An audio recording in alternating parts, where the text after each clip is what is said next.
Hello, I'm the Factual Gamer, and this is the second Extra Edition episode.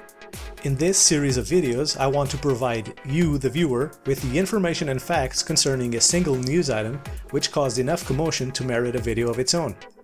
In today's extra video, I will present you the facts about Valve's decision to allow modders to charge money for their creations in the Steam workshop for Skyrim.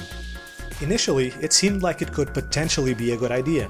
After all, just in last week's gaming news video, I mentioned the Cities Skylines modder who turned his hobby into pretty much a full-time job, even though he had to do it through Patreon, because Cities Skylines doesn't currently have a way for creators to sell their work. However, as more information about this move became available, more people have spoken out against it. I'm here to help you form your own opinion.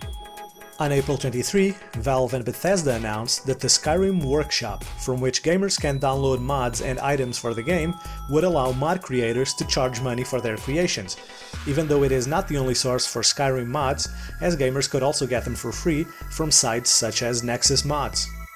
Valve says that the percentage the mod creator will be entitled to receive will be determined by the game's publisher. The Skyrim's workshop terms further details the revenue share, mentioning a 25% cut going to the mod creator and the other 75% going to Bethesda and Valve, although it is not known how Bethesda and Valve split those 75% between them. But of course, this revenue share model is specific to Bethesda. Other publishers in the future could choose not to take any share of the revenue, or take a smaller percentage, or just take it all. As the terms say, the creator may be entitled to receive a portion of the gross revenue, not that it absolutely will. For comparison, Apple gets 30% of every app sold in the App Store, and the developer the other 70%. If a player bought a paid item that is enabled to be sold through the Steam Community Market and decides to sell said item, Valve or the publisher may choose to also take a portion of the sale being made by that player, although in this case no revenue will go to the mod creator. When a mod creator decides to sell a mod, he or she can choose to charge an amount from one of the predetermined values set by the publisher, much like it happens in the iOS store, but also can choose to set a minimum price and let the buyer pay what it wants above that. According to Valve, modders also need to provide banking and tax information for the Skyrim's workshop, regardless of whether the mod or item is paid or free. Payments need to be made in bank-to-bank transfers. No PayPal or any other online payment system is being accepted. This is also very similar to what already happens in the iOS or Android store, where to publish any app, be it free or not, the developer needs to provide banking and tax information to be able to get a developer account. Gamers who buy any mod have 24 hours to demand a full refund if they find the mod doesn't work as advertised or it's simply broken. Mod creators who chose not to sell their mods and had donation links in their workshop pages had the links removed by Valve. Many mods also use assets from other mods, which can have a completely different pricing or none at all. Besides that, the creator of the other mod can choose not to give permission for the work he or she created to be used.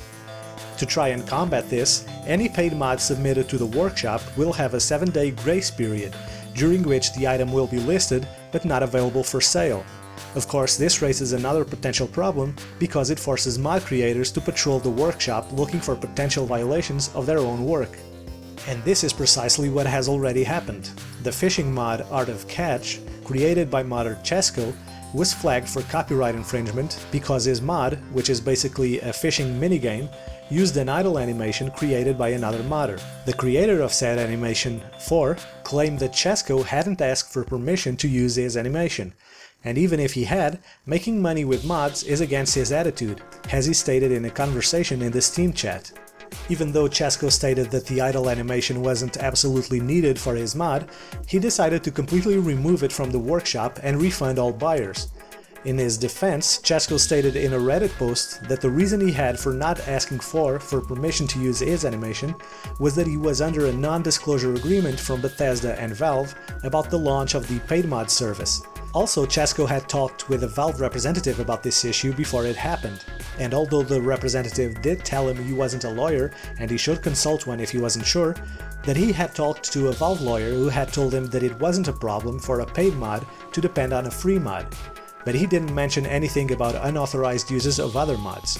When Chesco decided to remove the mod from the workshop, a new issue arose. It seems Valve will only remove the content from the store unless they are, and I quote, legally compelled to do so. And even though they can make the item unavailable for new purchases, any client who had previously bought it still has access to it.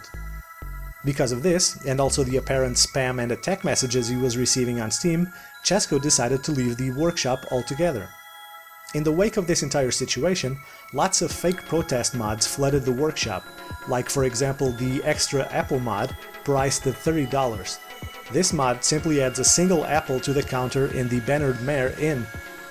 And also an online petition was started to ask Valve to remove the paid content from the Steam workshop. At the moment this video was made, it already had 90,000 supporters. Considering how fast it got this amount of people to support it, it will probably reach the intended 150,000 signatures in a few days. But it should be noted, online petitions are not legally binding. And that's all. Thank you for watching Extra Edition number 2. I hope you enjoyed and got some more information on this whole Steam Workshop issue. Don't forget to check out this week's gaming news in yesterday's video. And as always, don't forget to subscribe to the channel if you haven't and share the video with your friends. I'll be back next Friday, and that's a fact.